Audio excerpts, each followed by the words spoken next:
When talent is defeated by flattery. In an ideal world, talent and dedication would always be duly rewarded. Good triumphs over evil is a truth we often hear. However, looking at reality, this truth isn't always correct. In many places, good is being overwhelmed by evil, not because good is weaker, but because evil knows how to manipulate and create a system to maintain its power. We are witnessing a cruel scenario where incompetent individuals, focusing only on currying favor and flattering superiors instead of improving their skills, are promoted to higher positions. They become the evaluators, the decision makers, and the controllers of those who are truly talented.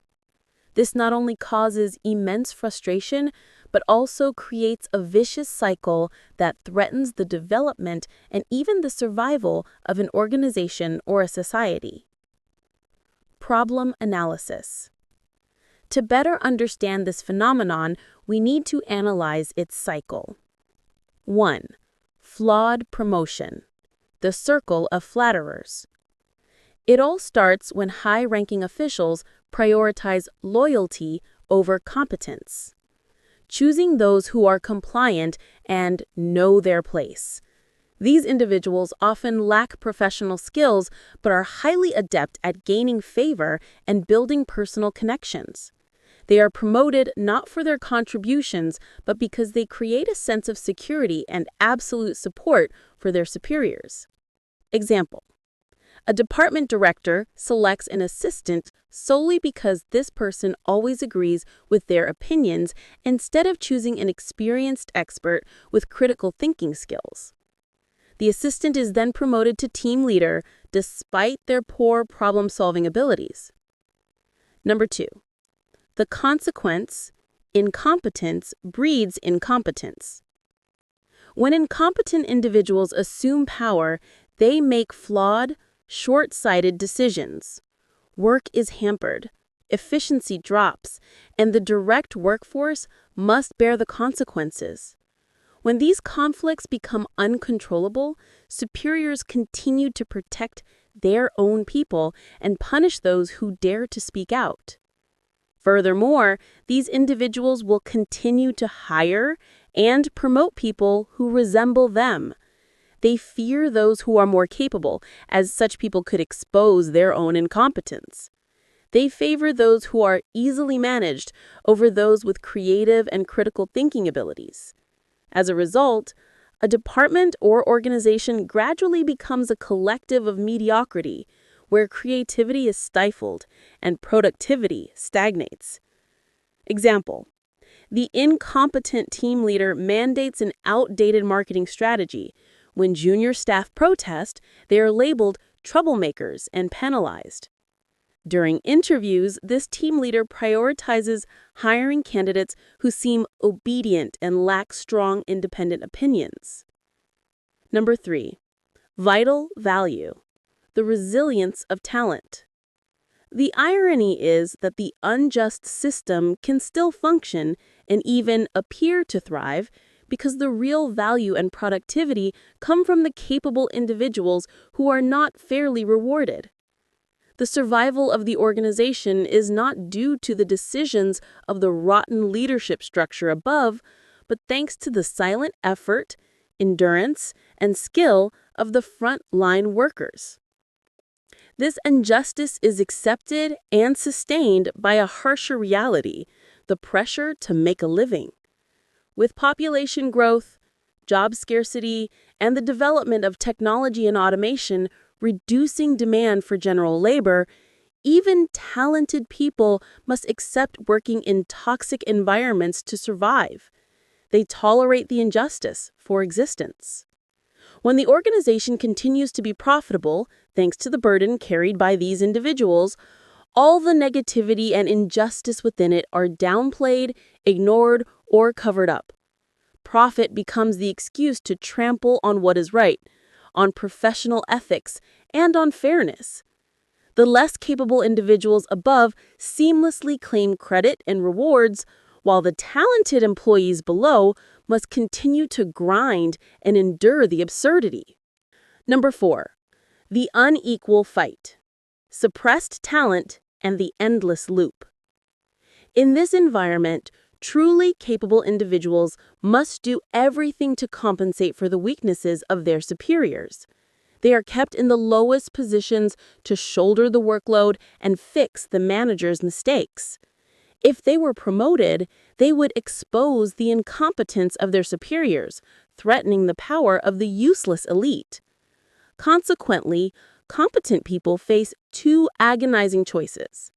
Accept being the burden carrier. They work tirelessly to maintain the system, but are not recognized and are often obstructed by unreasonable decisions. Or become frustrated and leave. They quit and seek another environment, leaving a vacuum that the incompetent will quickly fill with a new burden carrier. This cycle continues, creating an organization where flattery and group power dominate, while true talent is suppressed and crushed. The consequence: the toxic success model and the inevitable collapse. When incompetent individuals who focus only on currying favor and flattering superiors instead of improving their skills are promoted to important positions, gain more benefits, and enjoy a better life, this model of success is terrifyingly replicated. Number 1. The replication of the toxic model, spreading societally. This is the perfect failure model. People will copy the behavior that leads to superficial success. They will focus only on flattering, appeasing superiors, and building relationships instead of investing in self-improvement and technical skills. The truth is, if you see the mediocre get promoted faster than the capable, you begin to ask, why bother trying? This model isn't confined to one company. It will spread across the entire society, affecting education, policy, and work culture. We can foresee a dark future where every sector is filled with such individuals: lazy, short-sighted management teams, civil servants who only evade responsibility, and a younger generation focused on toxic soft skills instead of actual competence. Number 2. Detailed collapse scenarios and historical parallels. This replication will lead to a severe crisis, and collapse is inevitable, unfolding in two main ways whose certainty is proven by history. A. Internal collapse, a crisis of efficiency and ethics. This is a slow but certain decay, where the organization loses the ability to self-correct. Detailed analysis. When the ratio of free riders, living off flattery, exceeds the tolerable limit, and the burden of knowledge and responsibility placed on competent people suffocates all innovation, the system will face a complete breakdown. The accumulation of poor decisions from the weak management structure will lead to systemic economic, social, or technological disaster.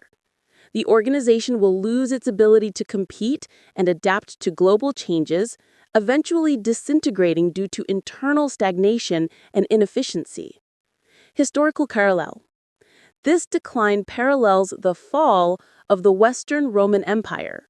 Corruption, the inefficiency of the administrative apparatus, fueled by flattery and selling of offices, and the burden of taxation placed on the working populace, caused the empire to lose its self-sustaining capability.